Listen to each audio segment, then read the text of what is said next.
Hi. I'm washing my Maitake right now that I just found. I'm not going to tell you where. um, so I've been getting really into mycology, and this is a patch that I found. So with wild foraging, you always want to be really careful and go with someone who knows what they're doing and how to identify mushrooms, or make sure that you for sure have the right thing.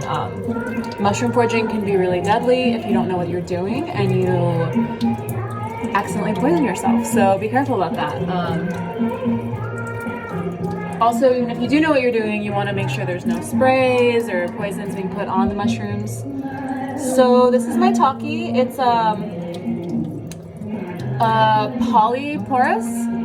So what that means is, part of the ways to identify it is there's all of these like tiny little pores. I'm not sure if you can see this, but as opposed to gills. So there's not many lookalikes with Maitake, but there is one that has gills and that bruises black. So if either of these things are happening when you think you found Maitake, you haven't. With Maitake, there's a few variations, and all of the polyporous ones that you find are all edible, but some of them are just maybe a little bit less delicious.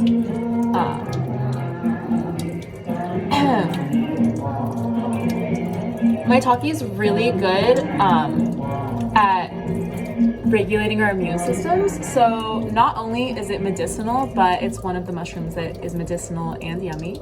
So that is a plus. And yeah, there's lots of triterpenes and polysaccharides, and yeah, mushrooms are just so interesting. Did you know they're in their own kingdom? So they're not in the animal kingdom or the plant kingdom, and they're actually more related to humans than plants. They have mycelial networks that travel between trees and the tree roots, and it helps transmit messages and nutrients to different trees. So they really have a symbiotic relationship. I found these under an oak tree, and Maitakes usually grow under oak trees. So once you are able to identify Maitake, maybe you can identify oak, or vice versa. But yeah, I just think these are so interesting. Seasonal depression is so real. It's something that I struggle with, and I'm sure everyone does, but one of the things that makes me really excited about autumn is being able to find mushrooms. Also, I was reading recently that if you get, all mushrooms are medicinal, some more than others, but if you get your mushrooms and slice them, or even just put them in the sun, gills up, then they will absorb vitamin D and process that so that your body will then be able to absorb vitamin D from the sun. And do that for at least 30 minutes, but the longer the better. Direct sunlight, so not with a window or screen in front of it. But yeah, oh my god, you guys, I have so much. I've already rinsed off these. Oh, I just dropped those, but these. And then I still have this whole thing going, but. So I'm rinsing this right now. I want to make sure to get off all of the little pieces of dirt and moss and bugs that crawl in here. So you want to do that really well. They pull apart like string cheese, so just break them apart and rinse them really well.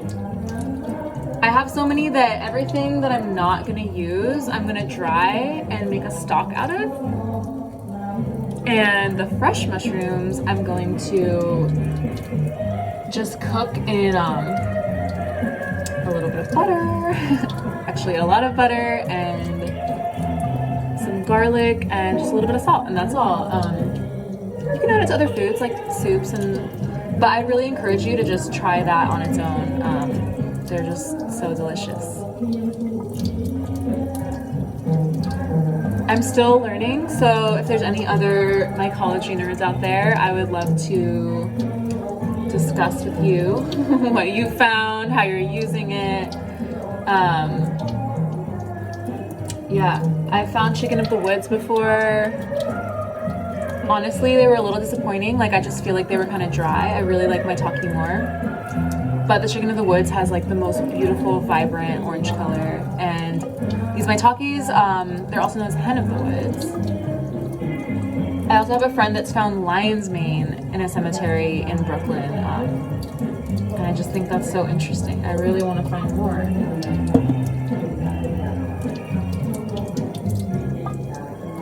Well, anyways, thanks for watching. Happy autumn.